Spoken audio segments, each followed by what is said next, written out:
This is Financial Standard, the definitive source of news, thought leadership and analysis for Australian wealth management professionals. Financial Standard. Take the lead. Hi, welcome to the Financial Standard podcast. My name is Matthew Y, and I'm a journalist at the Financial Standard team. Morgan Hayward is a financial advisor and director of Lume Wealth. She brings close to 15 years experience in financial planning and is also a proud member of Financial Standard's Power 50.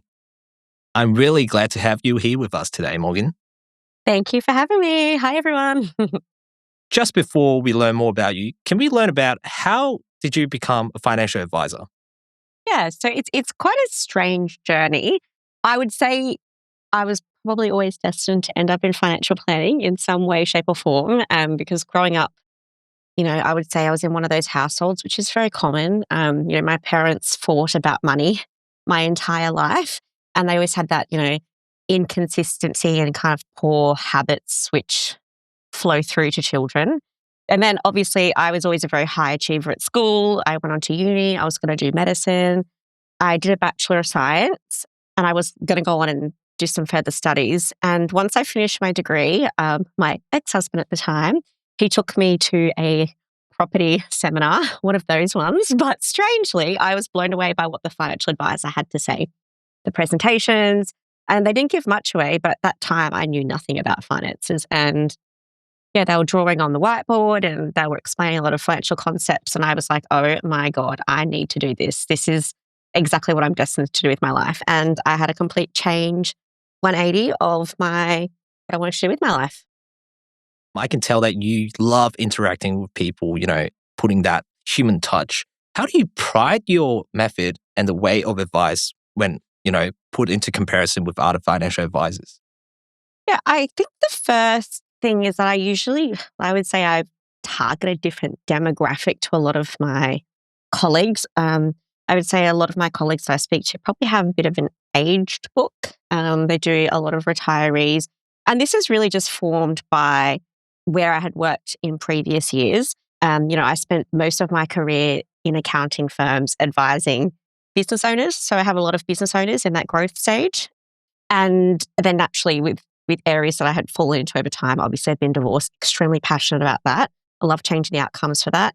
But I think a really big thing is, obviously the client care. That's a big factor. We're very specialized in what we do as well. Yes, we do retirees. But as I mentioned, my strength is with business owners. I love collaborating with lawyers, with accountants, with mortgage brokers for those clients. And actually a fair few advisors over the years have passed on their more complex clients to me. So the more complexity I seem to thrive with.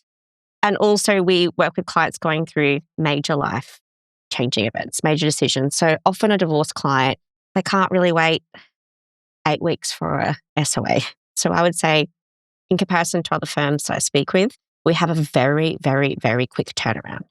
So, someone messages us or leaves an inquiry, they're going through a crisis, like we are all hands on deck to get some things done.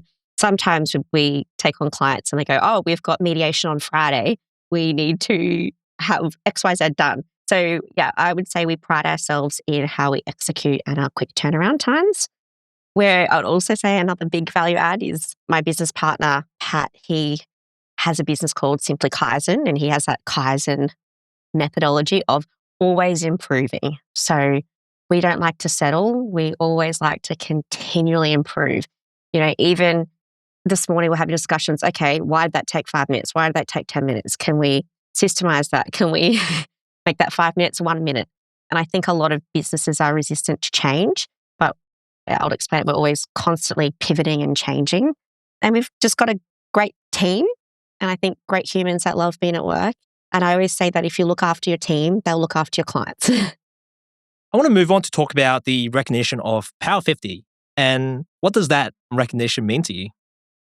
It's heartwarming and it's always very humbling. And I'm very grateful for that. I think it just comes down to I'm all about the community, and I absolutely love our advice community. I love attracting more people to the profession, and I often say that the advice community saved me.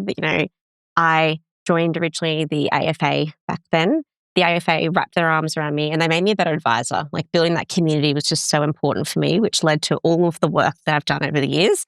I mean, I have dropped back some of my commitments recently because it was too much on the plate, but I'm a community gal and I'll always make time for those in the community. So when I get recognized for a community type of recognition, it's very heartwarming, very grateful. People that know you, it wouldn't be hard to find out that you recently, had a very great experience, in terms of having a cultural samba dance experience in Brazil, like, where you stayed there for, I think over 2 months. Yeah. Can you share more about that? Yeah, it's funny. I never really share much about my personal life. And I was just like, you know what? I'm going to share a bit about my personal life on social media. I am a professional samba and salsa dancer. That's like one of my hobbies. It's a big thing that I do. I usually try to get to Brazil every year. My partner's actually Brazilian. But this year I really decided it's been on my bucket list. I wanted to dance in the carnival because I've been a professional dancer for many years. And I auditioned and I absolutely trained my butt off. And I managed to get into a first division samba school. And I spent a couple of months in Brazil training with the local dance school and was able to perform with them in Carnival. And I get goosebumps now thinking about it, but it was an absolutely incredible experience. Very, very hard to manage while working. When I was over in Brazil, we're in opposite time zones. I'd kind of work like 9 p.m. till 5 a.m. I would sleep till midday and then kind of get up, train, rinse, repeat kind of situation. So there's a lot of discipline there. People think, oh, you're in Brazil for a couple months. But it was very difficult. But I just love the culture. I love the people. The Brazilian, it's a very humbling, grounding experience being there and being with the community. And for once I decided to share with everyone what I do. But samba and salsa are a really big part of my life.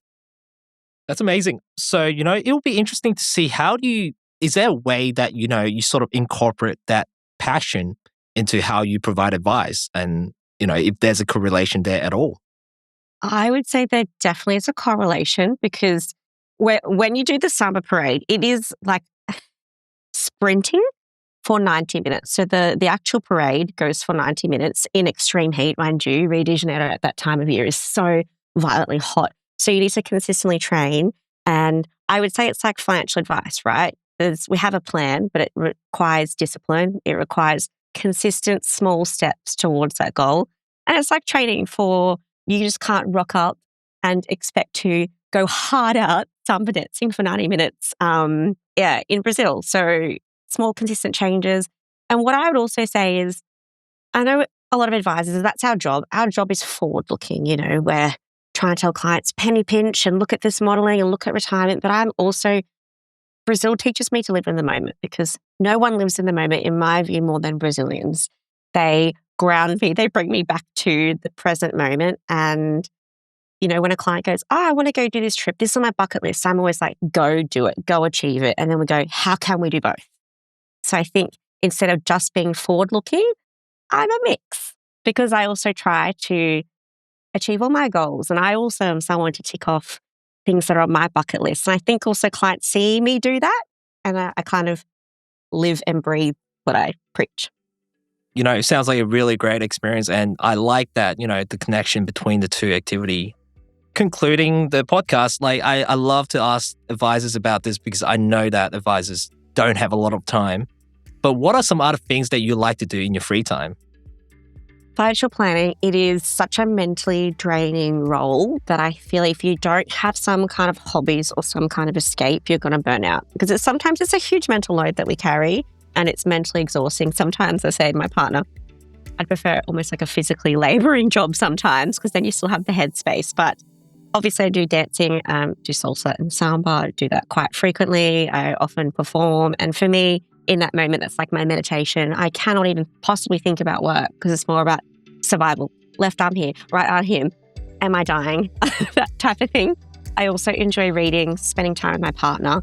We've got a couple of dogs. We live by the beach and we love traveling. So there's some things I love in my free time. Obviously, I have a list of hobbies that I want to pick up, but that will come with time as the business matures.